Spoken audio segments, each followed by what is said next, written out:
Assalamualaikum warahmatullahi wabarakatuh. Perkenalkan, nama saya Holi Jarhab, NPM 18140052, Pendidikan Guru Sekolah Dasar semester 6, mata kuliah Pendidikan Anti Korupsi. Untuk berikut ini saya akan membuat video untuk memenuhi tugas mata kuliah Pendidikan Anti Korupsi. Di sini tugas yang disampaikan oleh dosen pengampunya, yaitu Pak Abdi,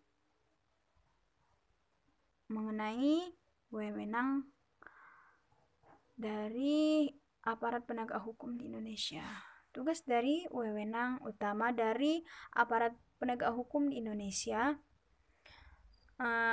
kepolisian, yaitu tugasnya utama adalah menjalankan keamanan dan ketertiban di masyarakat, melindungi, mengayomi, melayani masyarakat, dan menegakkan hukum. Sedangkan kejaksaan ada beberapa tugas-tugas dan wewenang jaksa di bidang pidana, antara lain melakukan penuntutan, melaksanakan keputusan hakim yang telah mempunyai kekuatan hukum tetap. Yang ketiga yaitu melakukan penyidikan terhadap tindakan pidana tertentu berdasarkan undang-undang. Kehakiman, tugas utama dari seorang hakim adalah memeriksa, memutuskan suatu tindakan pidana atau perdata. Sedangkan yang selanjutnya yaitu KPK. Tugas utama dari KPK yaitu adalah menyelidiki dan memeriksa para pelaku korupsi yang dilakukan oleh para pejabat negara. KPK ini adalah menjalankan tugasnya bertanggung jawab langsung kepada Presiden. Di sini juga para lembaga penegak hukum di Indonesia. Pelaksanaan hukum tersebut diterapkan dalam bentuk tindakan-tindakan yang harus dilaksanakan atau disebut sebagai penegak hukum.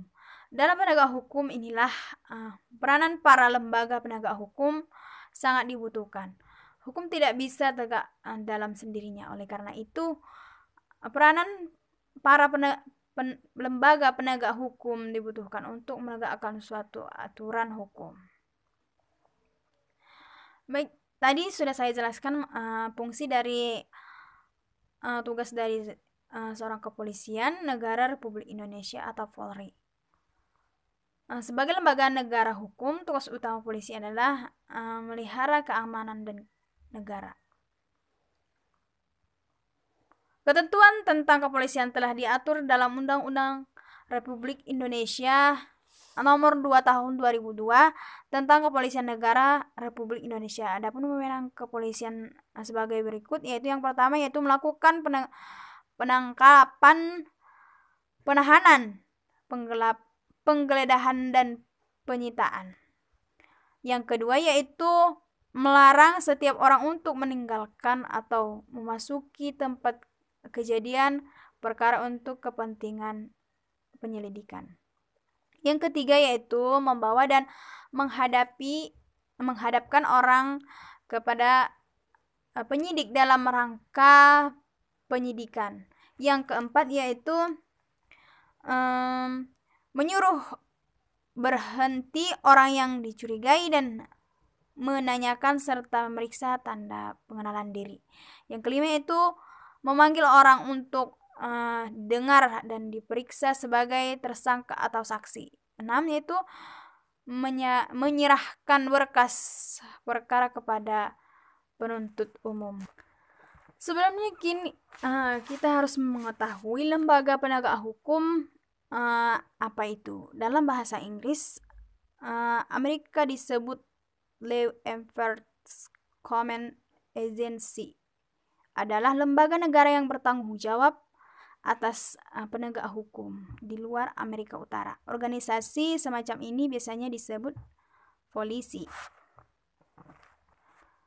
Baik, pelaksanaan dan penegakan hukum. Hakikat penegakan hukum. Hukum pada hakikatnya adalah perlindungan kepentingan manusia yang merupakan pedoman tentang bagaimana sepatutnya orang harus tertindak. Akan tetapi hukum tidak sekedar merupakan pedoman belaka perhiasan atau demokrasi. Dari Sajipto Raharjo mengatakan, penegak hukum mewujudkan ide-ide tentang keadilan, kepastian hukum dan kemanfaatan sosial menjadi kenyataan. Proses perwujudan ide-ide itulah yang merupakan hakikat dari penegak hukum. Baik, di sini ada juga dalam menegak hukum ini ada 3 hal yang harus diperhatikan, yaitu kepastian hukum, kemanfaatan, dan keadilan. Maksud dari kepastian hukum yaitu hukum harus dilaksanakan dan ditegakkan setiap orang yang menginginkan dapat ditegakkan hukum terhadap peristiwa konkret yang terjadi, bagaimana hukumnya. Itulah yang harus diperlakukan pada setiap peristiwa yang terjadi. Dan yang kedua yaitu kemanfaatan. Maksudnya di sini itu pelaksanaan dan penegakan hukum juga harus memperhatikan kemanfaatan yang kegunaan bagi masyarakat. Sebab hukum justru dibuat untuk kepentingan masyarakat atau manusia. Yang selanjutnya, yang ketiga yaitu keadilan. Soerjono Sukanto bahwa keadilan pada hakikatnya didasarkan pada 2 hal. Yang pertama yaitu asas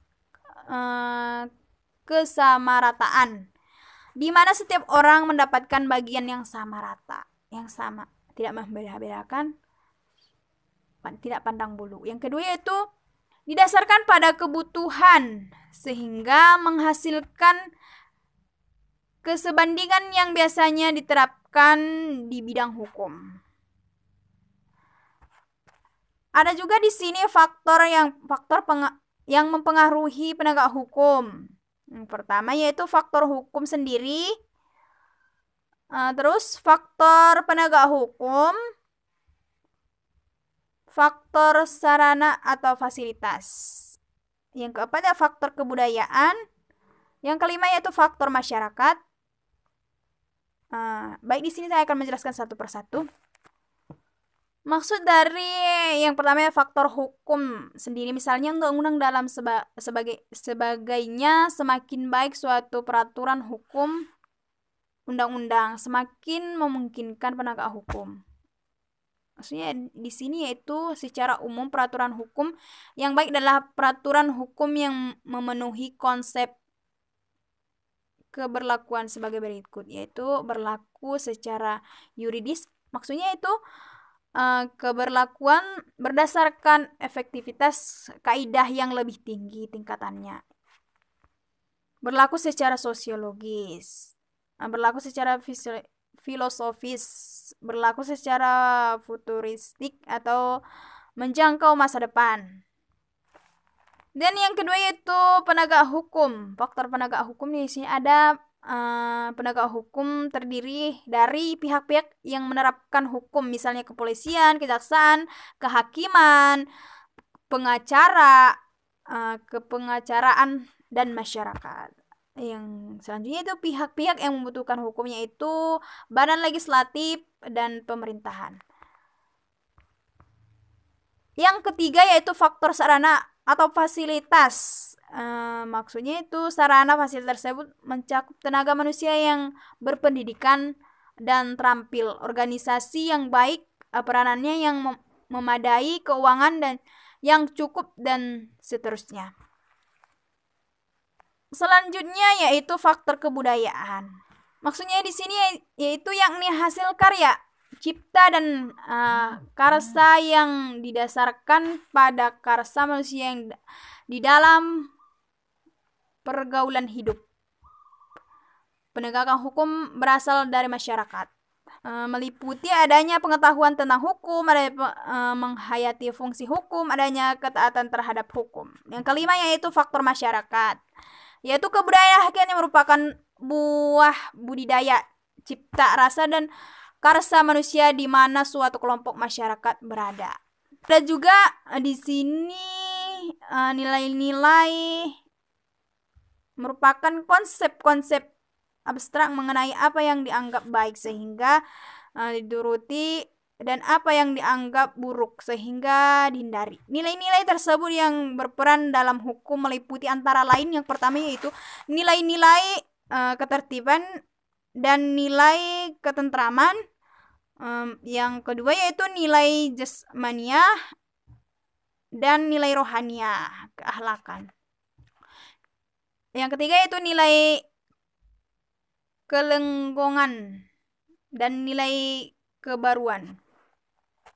Serta tadi saya sudah menjelaskan aparat-aparat hukum, yaitu sudah saya jelaskan tentang aparat, fungsi dari aparat itu polisi, jaksa, pengacara, hakim,